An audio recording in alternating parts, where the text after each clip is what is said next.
Hello friends, welcome to DK lifestyle. நம்மளோட DK life ஸ்டைலில் இப்போ என்ன பார்க்க போகிறோம்னா டேஸ்டியான சுவையான அதாவது கம்பை வச்சு சூப்பராக டேஸ்டியான குழிப்பணியாரம் எப்படி செய்யலாம்னு சொல்லிட்டு பார்க்கலாம். இதை கம்பு மாவில் செஞ்சோன்னு சொல்லிட்டு யாரும் நம்ப மாட்டாங்க. அந்த அளவுக்கு டேஸ்ட் சூப்பராக இருக்கும். வாங்க இந்த டேஸ்டியான குழிப்பணியாரம் அதாவது கம்பு மாவை வச்சு மில்லட் குழிப்பணியாரம் எப்படி செய்யலாம்னு சொல்லிட்டு நம்மளுடைய வீடியோக்குள்ள போய் பார்க்கலாம். அதுக்கு முன்னாடி நம்மளோட சேனலில் முதல்ல பார்க்குறீங்கன்னா சப்ஸ்கிரைப் பண்ணிவிட்டு பாருங்கள். ஃப்ரெண்ட்ஸ் அண்ட் ஃபேமிலிக்கு ஷேர் பண்ணுங்கள்.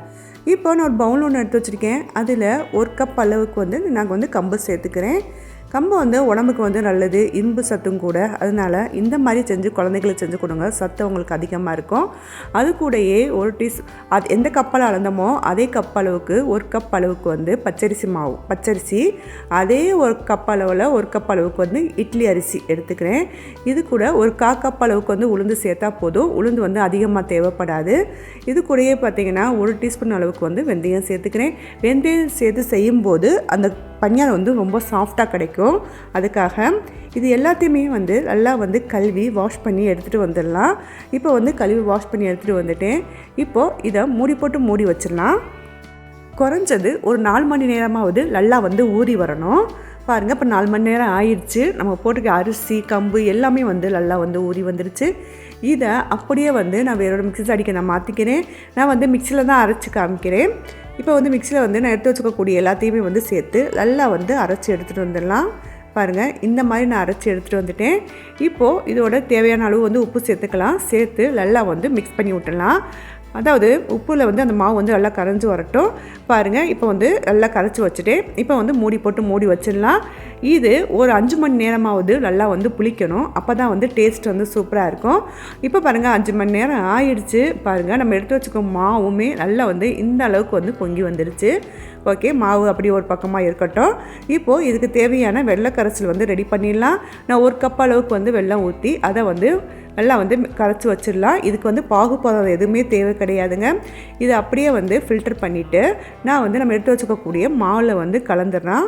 உங்களுக்கு எந்த அளவுக்கு இனிப்பு வேணுமோ அந்த அளவுக்கு சேர்த்துக்கோங்க. இது கூடயே பார்த்தீங்கன்னா நான் 2 ஏலக்காய் தட்டி வச்சுருந்தேன், அதையும் சேர்த்துக்கலாம்.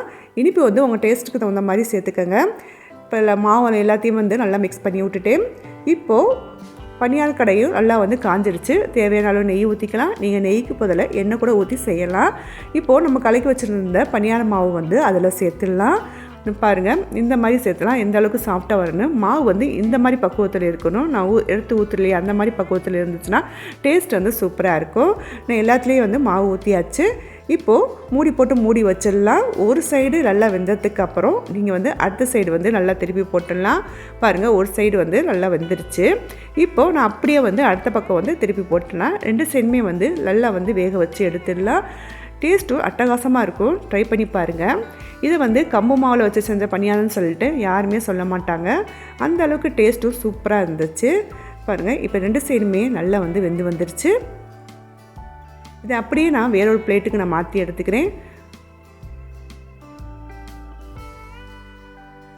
சூப்பரான சுவையான கம்புல இவ்வளோ டேஸ்டியான குழிப்பணியாரம் செஞ்சு பாருங்கள். உங்கள் வீட்டில் உள்ள எல்லாத்துக்குமே ரொம்ப பிடிக்கும். இதில் கார சட்னியோ அல்லது வெள்ளை கரைசலோ வச்சு சாப்பிடும்போது டேஸ்ட் அட்டகாசமாக இருக்கும். கண்டிப்பாக ட்ரை பண்ணி பாருங்கள். கண்டிப்பாக ட்ரை பண்ணி பார்த்துட்டு கமெண்ட் பாக்ஸில் சொல்லுங்கள். ஓகே ஃப்ரெண்ட்ஸ், இந்த வீடியோ பிடிக்கும் நம்புகிறேன். இந்த வீடியோ உங்களுக்கு பிடிச்சிருந்துச்சுன்னா லைக் பண்ணுங்கள், கமெண்ட் பண்ணுங்கள், ஷேர் பண்ணுங்கள். மறக்காமல் நம்மளோட டிகே லைஃப் ஸ்டைலுக்கு சப்ஸ்கிரைப் பண்ணிடுங்க. தேங்க்ஸ் ஃபார் வாட்சிங்.